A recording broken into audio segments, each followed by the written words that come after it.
Պատերազմի եռագլուխ կուսակցությունը սահուն կերպով դառնում է քառագլուխ։ Չակերտավոր ապա քաղաքական կտրիչ Ներսիսյանն է մտնում ընտրապայքարի մեջ, անթաքույց աջակցելով ռուսաստանցի օլիգարխ Սամվել Կարապետյանին։ Քարոզարշավի մեկնարկին Ներսիսյանն այցելում է տնային կալանքի մեջ գտնվող Սամվել Կարապետյանի առանձնատուն։ Քիչ հավանական է, թե պարզապես սուրճ խմելու։ Պատմաբան Գագիկ Սաֆարյանի խոսքերով կտրիչ Ներսիսյանի քայլը հակապետական, հակաիրավական եւ ոչ օրինաչափ է։ Սամվել Կարապետյանն էլ իր ձերբակալությունից դասեր չի քաղել։ Այս անգամ արդեն կարծեք թե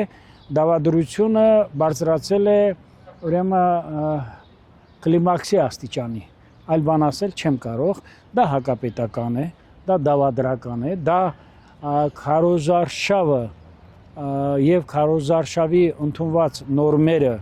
եւ սահմանադրությամբ եւ Հայաստան Հանրապետության կենտրոնական ընտրական հանձնաժողովի հաստատված կանոնակարգով պիտի ասեմ անթույլատրելի է։ Ես համոզված եմ, որ նախ Գարեգինը Չակերտավոր գնացել է կամ փող մուրալու կամ գնացել է սաստկացնելու, խափանելու ամբողջ այս գեղեցիկ ընթացքը եւ քանի որ սա մտնում է 5-րդ Շարասյան, ասեմ, Դավադիր ուժերի կողմից ասեմ, ուրեմն մեր պետությունը թուլացնելու եւ մեր պետականության դեմ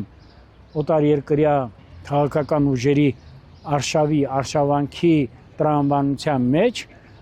միայն կարող եմ ես սա այսպես դիտել։ Սաֆարյանը հիշեցնում է ռուսաստանցի օլիգարխը ժամանակին ասաց մեր ձևով կմիջամտենք, հետո սկսեց արդարանալ, իսկ հիմա իր հարցազրույցներով ավելի է խորացնում պետականաքանդման իր քաղաքականությունը։ Որ իր կալանքը շարունակել է ոչ միայն հայտնի օլիգարխը, այլ նաև միանալու է քրեակատարողական հիմնարկում նաև այսպես կոչված կաթողիկոսը, քանզի ասում եմ ու նորից կրկնում եմ դեռևս կառավարության ղեկավարը Հանձին Նիկոլ Փաշինյանը գործում է շատ ուրեմն adekvat, խոհեմ, պարկեշտ եւ նրա հանդուրժողականությունն ու ներողամտությունը թույլ է տալիս դեռևս սահմաններ չանցնել։ Չնայած նա ոչ թե սահմանները անցնում, նա ինչպես էլ վերաբերվի այս երկու ազնվորություններին լինելու է օրենքի տառին ու ոգուն համահունչ։ Կտրիչ Ներսիսյանին մտահոգում է իշխանությունը զավթելու մեղադրանքով տնային կալանքի մեջ գտնվող Կարապետյանի որպիսությունը, իսկ ինչու երբ նախկին իշխանությունների ժամանակ երկրում կային հարյուրավոր իրական քաղբանտարկյալներ, Ներսիսյանն այդքան բաց սիրտ չէր։ Ինչու մարտի 1-ի արյունալի իրադարձություններից հետո չհանդիպեց որևէ իրական քաղբանտարկյալի, գուցե որովհետև կողմեր իշխանության արյունալի փոխանցմանը Սերժ Սարգսյանին։ Իսկ հիմա հանկարծ աթոռը տակից փախնում է, վստահ է, որ Նիկոլ Փաշինյանի վերընտրության պարագայում ինքը մնալու շանս այլևս չունի։ Ես չէի ասի Նիկոլ Փաշինյանի վերընտրությունից, ես կասեի նա վախենում է մեր պետականությունից, նա վախենում է մեր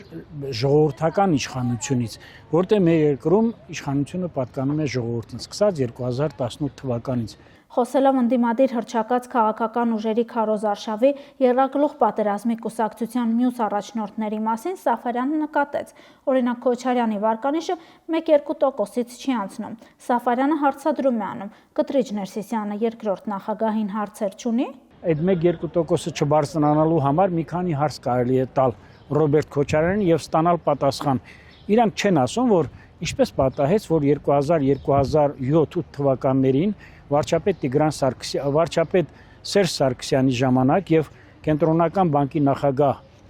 Տիգրան Սարգսյանի ժամանակ ֆինանսների նախարար, որը կարծեմ մահացել են, Դարչոյին ասում, չէ, Տիգրան Խաչատրյանի ժամանակ մեր ոսկու պահուստների մի քանի տասնյակ տոննա փոխարինվեց միջազգային արտարժույթով, որը ամենամեծ հանցագործությունն է եւ որով շժեր ինձ ասում են, որ այդտեղ ֆինանսական մասնագետներ ինձ ասում են, որ այդտեղ ֆինանսական ռիսկերը հասնում են մի քանի տասնյակ միլիոն կամ մի քանի 100 միլիոն դոլարների։ Թող նրանք այդ հարցը բարձրացնեն, թող բարձրացնեն մարտի 1-ի համար լինի թափանցիկ այդ նախագահի տեխնացուն, մերժված նախագահը, թող բարձրացնեն հարց հոկտեմբերի 27-ին ինչու մեր երկիրը գլխատված, ազգային ժողովը գլխատված, կառավարությունը գլխատված, ինչու չդիմեց ուրեմն մեր ժողովրդին, թող ասեն, որ մինչև հիմա մինչև հիմա ապօրինի կերպով մայր աթոռը զավթած ուրեմն այդ ճակերտավոր կաթողիկոսը մինչև հիմա որևէ կերպով ֆինանսական թափանցիկ հաշվետվություն, ինչպես ասում են financial transparent report բացակայում է, չէ՞ կարծեմ, այդպիսի բան չկա։ Եվ այս վերջին 8 տարիներին թող ասեմ, որ ուրեմն խոնարհված եկեղեցիների վերականգնման ուղղությամբ պետության գործը այնքան շատ է եղել, տասնյակ միլիոնավոր դոլարներին համարժեք դրամներով։ Ես մի քանի օր առաջ դիմել եմ, ոչ թե դիմել եմ, զրույց է ունենում ԿԳՄՍ նախարար Ժան Անդրեսյանի հետ, եւ ես պիտի հանդիպեի եւ ես ուզում եմ անպայման նաեւ ունենամ փաստացի տվյալներն ու փաստացի տվյալներն եմ ավելի մանրամասն եւ ասենք տեսնենք այս գործը թողած ինչու համար ուրեմն ճակերտավոր վեհապարը